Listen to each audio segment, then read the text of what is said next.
Hola, buenas tardes. Estamos a miércoles día 20 de enero, una tarde con varias informaciones. No vamos a olvidar lo que ha pasado sobre las 3 en Madrid, la caída de un edificio, según parece una explosión de gas, con 3 lamentables muertos.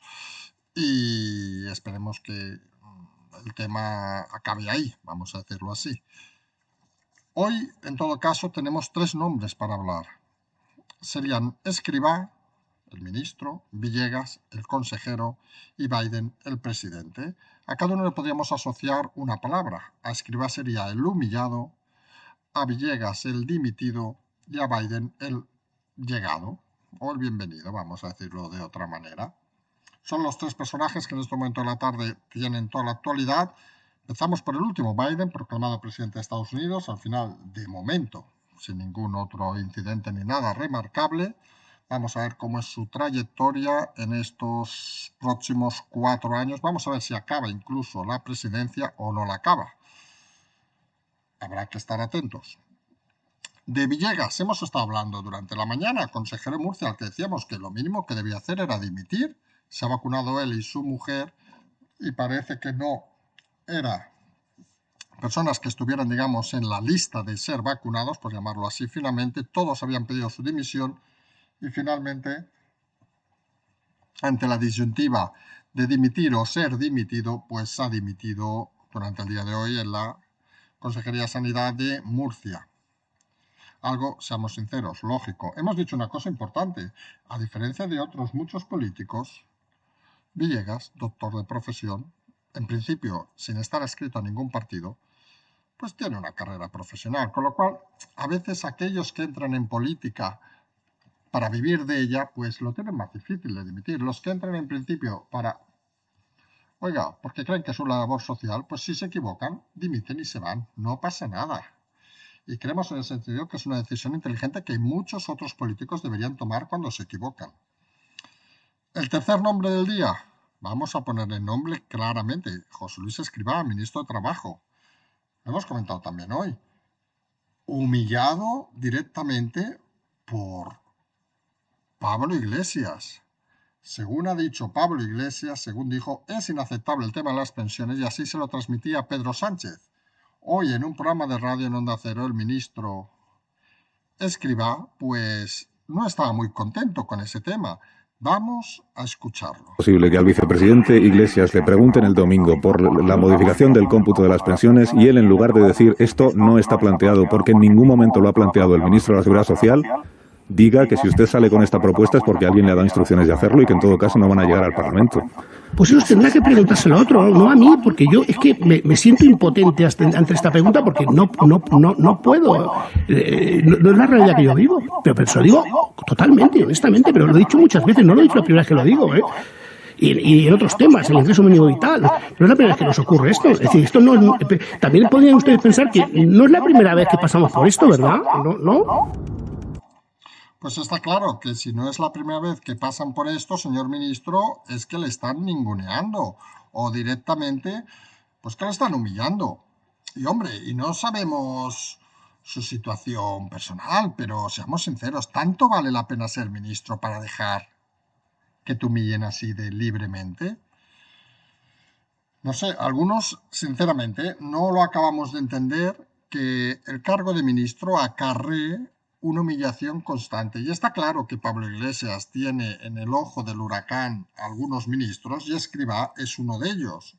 Toca temas muy sensibles y parece que a Iglesias no le gusta que la gente tome decisiones propias. En todo caso, si el ministro no se ve sostenido por su propio presidente, pues señor Escrivá, haga lo que ha hecho el consejero Villegas. Dimita. ¿O es que usted no tiene dónde caerse muerto? ¿O no tiene una carrera profesional? Que creemos o creíamos que la tenía. ¿O es que realmente es tan importante en esta vida ser ministro que da igual que te humillen, que te den patadas en el culo y da igual cualquier cosa con tal de mantener el coche oficial y el cargo? Todo bastante lamentable. Es decir, que un vicepresidente y un presidente acaben gestionando, según lo que se ha dado a entender, cualquier actuación de los ministros y que estos acepten, pues convierte a esto en lo que hemos dicho muchas veces. Un amado líder o dos amados líderes al mando de todo y sin dejar respuesta a nadie. Todo se lo cocinan entre ellos, los ministros meras marionetas, que lo peor, meras marionetas que aceptan cualquier cosa con tal de mantenerse en el cargo. Lo dicho, ministro Escrivá, tiene la oportunidad de demostrar que no es un cobarde, que no le gusta ser humillado y que tiene una vida profesional más allá de ser ministro. Que no lo quiere porque necesita ese cargo, necesita ese coche oficial, necesita que le hagan pleitesía. Oiga, cada uno es como es. Pero luego no pida justificaciones y luego no diga que es que yo estaba de ministro pero no me dejaban hacer las cosas. Porque si a uno no le dejan hacer las cosas, hace lo fácil, deja la cartera y se va. Eso se llama tener personalidad. Y está claro que no solo estamos delante de un gobierno de cobardes, sino de un gobierno con ministros con personalidad cero. Las cosas así son. Por cierto, que hoy ha salido que ha sido citado el líder de Podemos al juzgado ese que nosotros llamamos de Podemos, en este caso al Supremo, para declarar de la imputación que tiene. Vamos a ver por dónde sale, si se presenta o no, porque estos de Podemos son capaces de no ir ni al Tribunal Supremo con cualquier excusa, pensando que están por encima de la ley. Vamos a ver si eso pasa o no pasa. El día de la cita es el 28 de enero y veremos entonces cuántos temas más de Podemos se han activado o se han dejado de activar. Recordemos con esta pendiente el tema de Pablo Iglesias. Veremos a ver si el tribunal acepta también llamarle para imputarlo o qué paso va a dar. Veremos en ese momento también qué posición toma el gobierno, porque recordemos, parecía que por estar imputado en algún partido ya tenían que dimitir. Pero recordemos que hay una tal Isa Serra, creo que se llama, que está condenada y todavía no ha dimitido. Es un partido de quimera, es un partido de concubinas, es un partido de todo menos serio. Y la tarde la acabamos con más datos sanitarios, como ayer ya lo comentamos, ayer fue el día de récord de positivos, hoy ha vuelto a ser el día de nuevo récord. Y vamos a decirlo con claridad, si cada día se hacen más pruebas, cada día será récord. Pero es que es lógico y normal.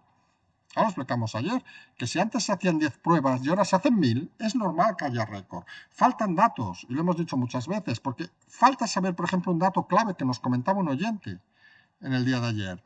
¿Por qué no sabemos el número de pruebas que se hacen y el porcentaje sobre esas pruebas que dan positivo? Porque ese dato es clave. Vamos a poner un ejemplo rápido para que la gente pueda reflexionar. Imaginen, en dos comunidades, vamos a citar dos comunidades aleatoriamente, por ejemplo, en la Comunidad Valenciana y Navarra, por decir dos. Si en la Comunidad Valenciana y Navarra se hacen 1000 análisis, y en uno da 300 positivos y en otro da 50, obviamente es más preocupante el de 300 que el de 50. Pero obviamente 1000 análisis respecto al número de población total. Claro, o sea que al final en estos datos la clave es los porcentajes. No es lo mismo, y por citar de memoria dos comunidades que más o menos sabemos la población, no es lo mismo hacer 1000 análisis en Cataluña con 7,5 millones de habitantes que 1000 análisis en Galicia, que me parece que rondan 1,5 millones, 2 millones de personas. Y obviamente los resultados tampoco son lo mismo. Entonces, todos esos datos muy importantes son necesarios para poder tomar decisiones, porque aquí la sensación es que las decisiones se toman al tuntún. Porque seamos claros, imagínense una comunidad, por poner un ejemplo, que hace el análisis o ha hecho al 50% de su población, y otra que lo ha hecho al 5%. Obviamente, la del 50% daría pues más positivos, por lógica. Imaginemos que ambas poblaciones, ambas comunidades tuvieran un hipotético, 1 millón de habitantes. Y pongamos que la que ha hecho 500.000 análisis tiene, el 50% obviamente, tiene, por ejemplo, un 20% de positivos. Serían 100.000 positivos. 100.000 entre 1 millón daría un 10% de positivos. Obviamente datos aleatorios, Pero imagínense que la que ha hecho 100.000, perdón, de la que tiene, otra que tiene 1 millón, en vez de hacer 500.000 análisis, ha hecho, pongamos, 100.000, ¿vale? Y da, en vez de ese 10% cada una a la otra, da un 30%, da 30.000. Pues la cifra al final que darían los medios y que da el gobierno es que una tiene 10 de cada 100, la primera, y la otra tiene 30 de cada 1000, perdón, 100 de cada 1000 y 30 de cada 1000. Parecería claro que la primera es bastante más imprudente, pero haces el porcentaje y resulta que de 30, esa segunda cifra, al haberlo hecho muchos menos análisis, es muchísimo más elevado. Y esos son los datos que se deberían saber y que se desconocen. Al final, esto no deja de ser matemáticas y estadísticas simples aplicadas al territorio. Y dar datos como los que da el gobierno, pues seamos sinceros, es una inutilidad manifiesta y no sirven para nada. Y ya no hablamos de las tasas que hablamos el otro día, de los estudios serológicos que implican que hay gente que ya está inmunizada. Toda una profunda chapuza que confirma que este gobierno y sus medios, empezando por Simón, son unos profundos incompetentes, porque no saben nada de la realidad ni nada de cómo explicar las cosas. En todo caso, la tarde abierta está para que alguien escuche este programa y diga, pues quizá es verdad. Habría que empezar a dar el número de análisis que se hacen y el porcentaje sobre la población. Pues también nos interesaría saber qué porcentaje de población por comunidad se ha hecho ya el análisis, porque está claro que no será lo mismo una comunidad donde se haya hecho el análisis un 90%, con lo cual prácticamente no quedaría nadie sin saber su clasificación, a una comunidad donde se haya hecho el 5%. Y alguno dirá, en todas se hace igual, perdón. ¿Cómo recuerdan cuando empezaron las vacunaciones? Que unas llevaban casi el 70, el 80 y otras llevaban el 5%. Esa es la triste realidad de tener un criterio desubicado con 17 reinos de taifas que cada uno hace y desdice a su propio criterio. Eso sí, luego matemos a los hosteleros, fusilemos a todo aquel que no piense igual y, como no, vivamos del dinero público, que es lo que al final algunos es su única afición. Les dejamos ya por esta tarde, volvemos a las 00:00 a la noche. Como siempre decimos, pueden compartir este vídeo en diversas redes, Facebook, LinkedIn, Twitter, etcétera, para que lleguemos a más gente y pueden colaborar para seguir con estos programas en el Patreon, en el canal y en la transferencia. Como siempre decimos, seguimos.